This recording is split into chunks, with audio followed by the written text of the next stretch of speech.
Abasi, Senator Ifeanyi Ubah, and Senator Patrick Akinye-Lure. The motion is on the need to investigate the degree of enforcement of abandonment and decommissioning obligations in oil and gas exploration contracts.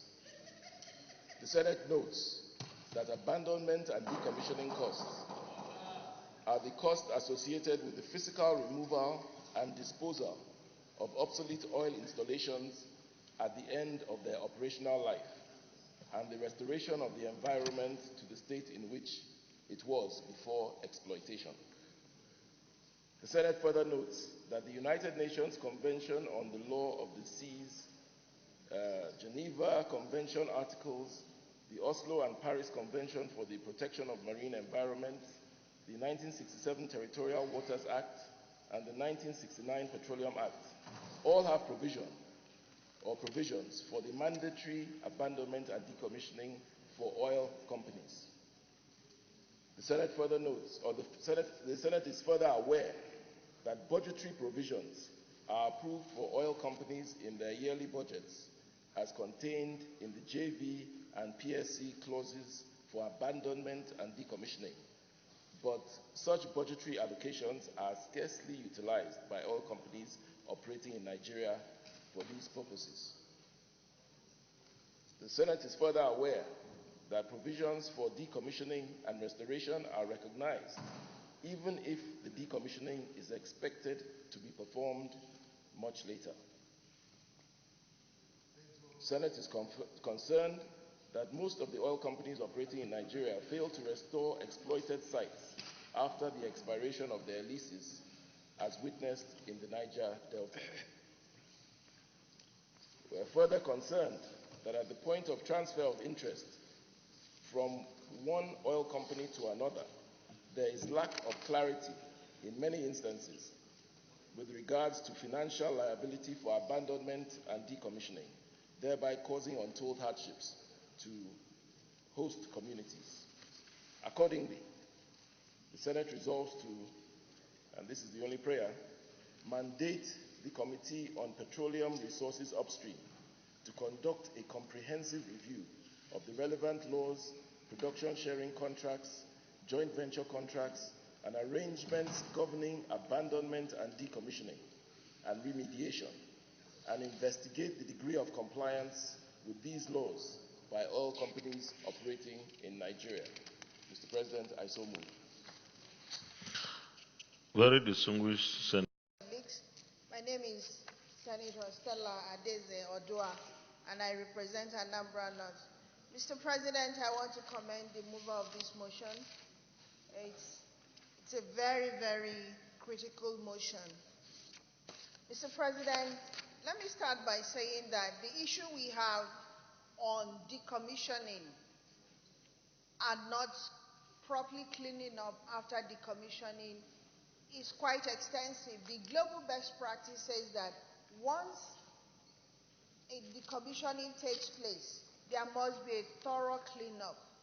And it's very simple. The reason for that is to ensure that the degradation within the environment does not have a lot of adverse effect on the host communities. Mr. President, when oil drilling and exploration is going on, we all know what happens to host communities. They lose their source of livelihood. The environment is properly and improperly, I use the word, improperly managed. And when you go to offshore host communities, you'll be very, very sad, Mr. President. Not just sand, but just touching the sands. You see sands turn from white and its natural color to black. You see fishes just die unnecessarily. And most of these are preventable. The reason why they are preventable, like I said, the global best practice is that funds are set aside for this cleanup. And so when the contract is being signed, the oil company is mandated to set aside funds for this cleaning. But what DPR does is to do annual budgetary provision So my question has always been, what happens to these provisions? Do they go back to the community for cleanup? Do they even bother to go back to ensure that they put back the sites how they found them? But these are never done. And I think what we need to do also is to ensure that DPR goes back and implements the Global Best Practice Act. Ensure that in all their contracts, when decommissioning is being done, a provision is made and utilized towards the environmental sanitation of that place.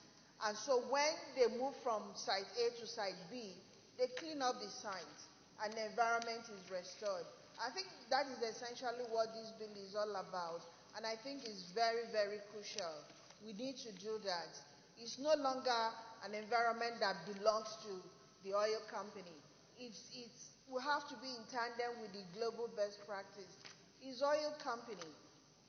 What they do in Ghana, what they do in other countries should be the same thing they should do here. We need to ensure that host communities are protected from this horrible practice that goes on. Thank you, Mr. President. For giving me this opportunity.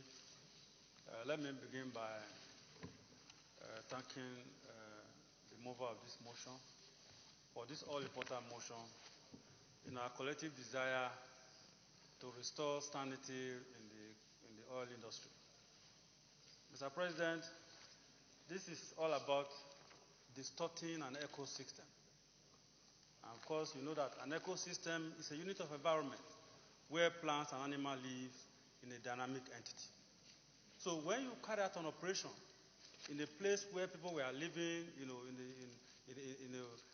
a very fine system, and you are unable to clean up the environment, it distorts so many activities on the part of the community around. And that is why we are bringing this to the fore, that yes, these provisions have been made in the contract, that when you are decommissioning, then everything must be restored before you demobilize fully. To that extent, I think it is important to make sure that these provisions are properly enforced, in order to make our environment very, very clean. Thank you very much, Mr. President. Senator Albert Basi Akpan. Consider colleague Senator Albert Basi Akpan, Akwa Northeast. Mr. President, let me thank the mover of the motion, Mr. President. And I believe that, Mr. President, it is under your leadership that we are beginning to see the realities of life and the need for us to oversight this sector very, very effectively. Mr. President, like they say, prior to our amendment of the PSA Act, they said Nigerians slept over their rights. And I believe, like they say, anything worth doing is worth doing well, and that it's better never. It's better late than never. Mr. President, the law is very clear on this, because as you are commissioning, you are expected to plan for the commissioning. And over the years, Mr. President, it is a global best practice that you must set aside a certain percentage of your capital expenditure under the CAPEX for this purpose. And most times, Mr. President, it is clear, it is understood, and it has been established that even most of the IOCs, when they are divesting from these assets and they are transferring ownership of these assets to Nigerians, you are expected to have captured all the contingent liabilities that you have held in your balance sheet. You are expected to have discounted that value that you have set aside over the years, such that the liability of the commission is not transferred to the new owner. Let me even state here, Mr. President, it is clear that most of the Nigerian oil companies that took over this asset might not really have the financial capability and capacity to commission these things. And this involves, if you go to our seabeds, explosives are embedded because these are what is used in the course of oil exploration. So, Mr. President, I think it's on this note that we have even directed DPR that we must have an international conference on this issue in January, because we cannot continue to be sleeping over these issues. We are exposing Nigerians, we are exposing the host community to so much danger. Mr. President, I had the privilege in the last Senate, where we went on oversight in one of the host communities in Niger Delta. By the time you come down from your car and you get on the field in this host community, the air you breathe is different. That air you breathe is different. So I think we must begin to ensure that the right thing is done so that we can protect the lives of Nigerians in the host communities. I'm very excited about this motion, Mr. President, and I want to urge all my distinguished colleagues to support this motion and support the prayers therein. Thank you, Mr. President. I will put the prayers. Mandate the Committee on Petroleum Resources Upstream to conduct a comprehensive review of the relevant laws, product sharing contracts PSC, joint venture contracts JVC, and arrangements governing abandonment, decommissioning, remediation, and investigate the degree of compliance with these laws by all companies operating in Nigeria. Those in favor of the only prayer say aye. Those against say nay. The ayes have it. Leader of the Senate. Some of these issues we debated are issues of oversight. And I believe that our committees are supposed to be really up and doing on this. The additional prayer that the compliance committee should do something, yes, compliance committee can do something, but I believe that the one that needs to do even more is supposed to be upstream, the petroleum committee upstream. So our committees should be really up to speed with their oversight. Thank you very much.